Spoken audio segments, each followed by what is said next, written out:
What's going on everyone, welcome back to another video. Today, as you can tell, we're working on the Suzuki Swift. And the first thing I want to do is show you guys how to diagnose an anti-roll bar drop link so that you yourself can recognise when there's a fault with one. You might hear a slight knocking, for example, but you know where to look on the car and what component to be checking so that you can then order your own and fit your own DIY style. So that's what I'm going to show you now on the other side. So here we are in the wheel arch, and this particular car has a front anti-roll bar just here. It's this bar here. It goes all the way across to the other side of the vehicle, and this is a spring steel bar, and the idea of the bar is to keep the car stable or to stop body roll, hence the term or name anti-roll bar, and it links the two sides of the suspension, left and right of the vehicle, to stop the vehicle from swaying sort of left and right as it goes around corners.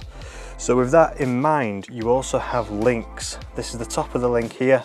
It goes down to the anti-roll bar itself. So you're checking for play in these ball joints. So there's one at the top, and I would push and pull against that ball joint, looking for, in this instance, diagonal play in that joint. There isn't any at the top, which is good. At the bottom, I'm pushing and pulling.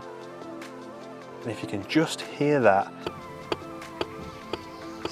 there is a slight knock and a slight bit of play, and if you hold your finger across the two components, you can feel it move slightly in a diagonal manner from one another, so going closer and further apart.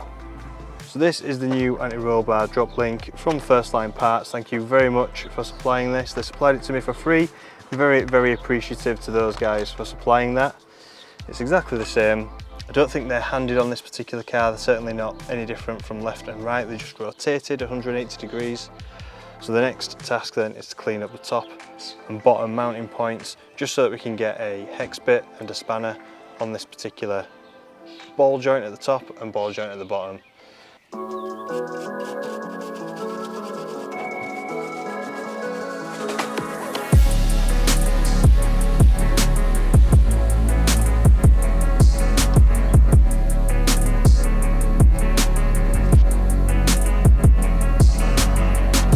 Now it's finally coming after vice grips, rounding off the hex bit in the centre.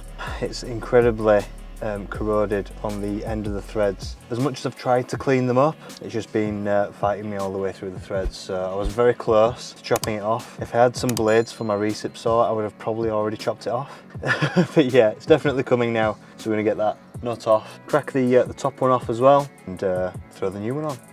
So that's it, the old one is off on both ends of the anti-roll bar. Mounting points, the anti-roll bar drop link mounting points, should I say. That is the old one. As you can see, both ends did give me a little bit of trouble just because of how old and rusted the threads were. Here's the new one, nice new threads, so I cannot see any issues with this one going on nice and smooth. So for those unfamiliar with this particular part, I have just taken off the little plastic caps that go on either end of this, just to expose the actual mounting surface here. That fits flush against the anti-roll bar or the strut mounting point on this particular car.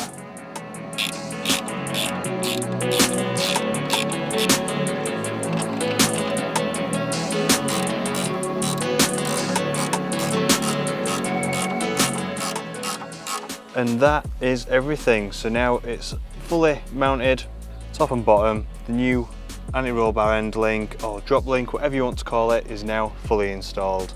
That's everything that there is for this particular video. That's how to diagnose and replace your anti-roll bar drop link on your car. With that being said, give us a thumbs up if you found this video useful. Subscribe if you haven't done so already, and I'll catch you in the next one. Bye for now.